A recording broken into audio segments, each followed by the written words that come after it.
Hi, my name is Peggy Halevi, and I am a great appreciator.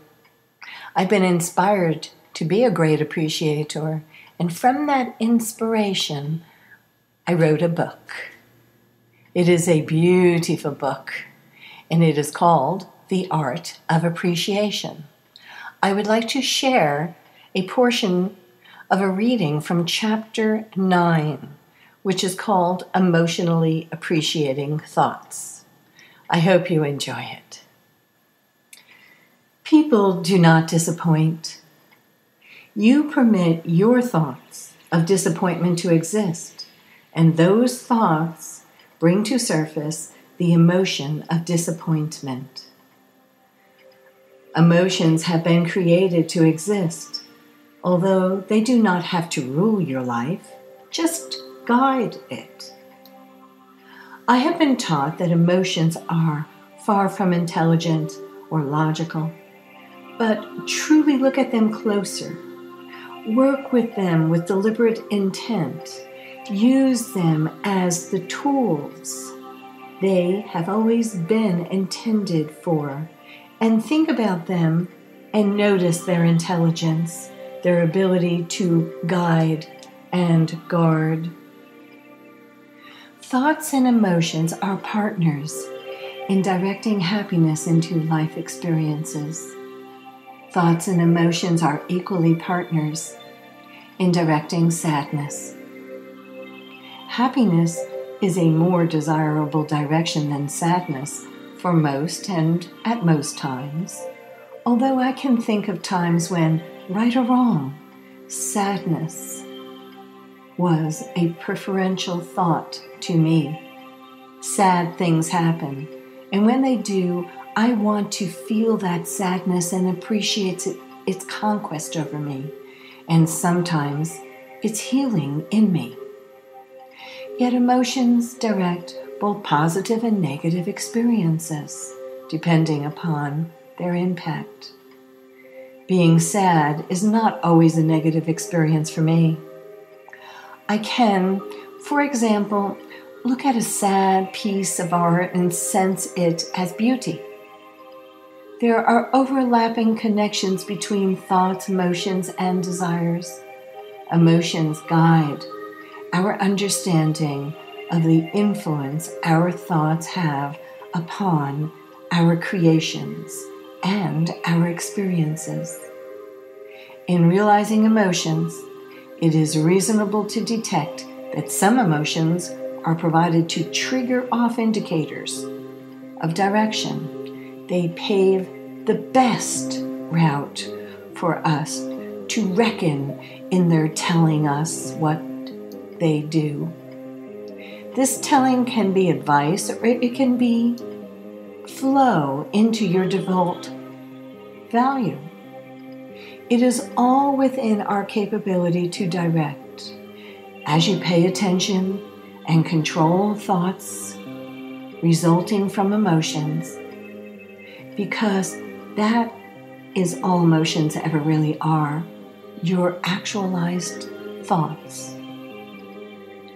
Emotions can guide and guard thoughts, and when recognized, can enable a more intense flow toward what is wanted or not wanted, depending upon the sensation being attracted. They continue on and on more, increasing the direction in which they are headed, much as a flow of any type of energy. I know that by appreciating my emotions, I can increase the reasons for appreciating them, even at the risk of being more emotional. We have all been taught to control our emotions. In that control, there is only a halt, not even a real stop. We are confusing hindering or forced alterations of emotions with a control or deletion of them. Emotions do not go away. They only get covered up, if not dealt with, and they ever pursue themselves. Getting your way can be as simple as knowing what you are feeling and following through with your feelings and trusting them or rethinking what is causing them. You can surely change your emotions, but you first have to recognize the importance in having them. That seems uninviting to so many for fear of being seen for what they really are emotionally.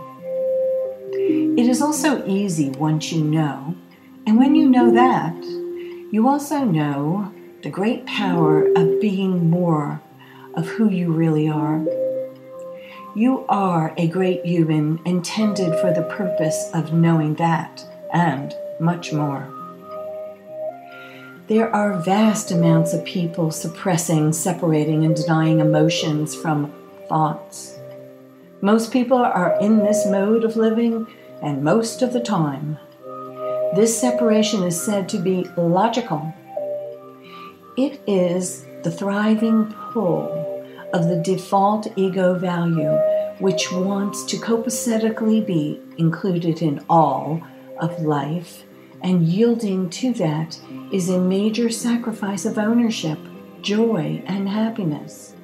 A person who wants to create deliberately will always pay close attention to the feelings that emotions are providing, and will find or realize the thoughts that create the emotions are of their free will to make. These emotions are the signposts that assist in preparing for the upcoming curve or other safety or comfortable qualifiers coming forth on the road of life. It is a good idea to pay attention to them and avoid problems.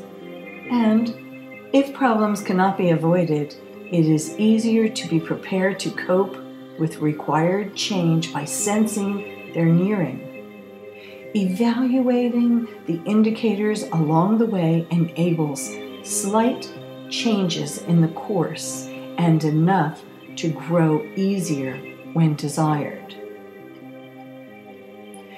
Whereas it is disruptive yet socially accepted that desires are selfish in nature, emotions are equally controversial, having been established on a wide and general level socially as being weaknesses, almost regarded as unfortunate personality flaws.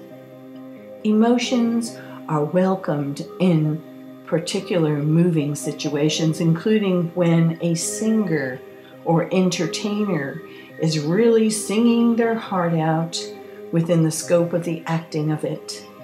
Some people think emotions are merely personality quirks, theatrics, or perhaps they have the dubious notion that emotions are hormonal or uncontrollable psychological sensitivities. It seems rather ironic because good emotions are not thought of as weaknesses or hormonal, although even the emotion of love, which is universally agreed to as one of the highest forms of positive emotion, is somewhat considered more feminine and more of a weakness in men on that same general level. For most people, on a personal level, regarding the masculine love, it is better kept personal, while the feminine can more freely express love or hormonally induced emotions. The exception being the song lyrics or the poet's results.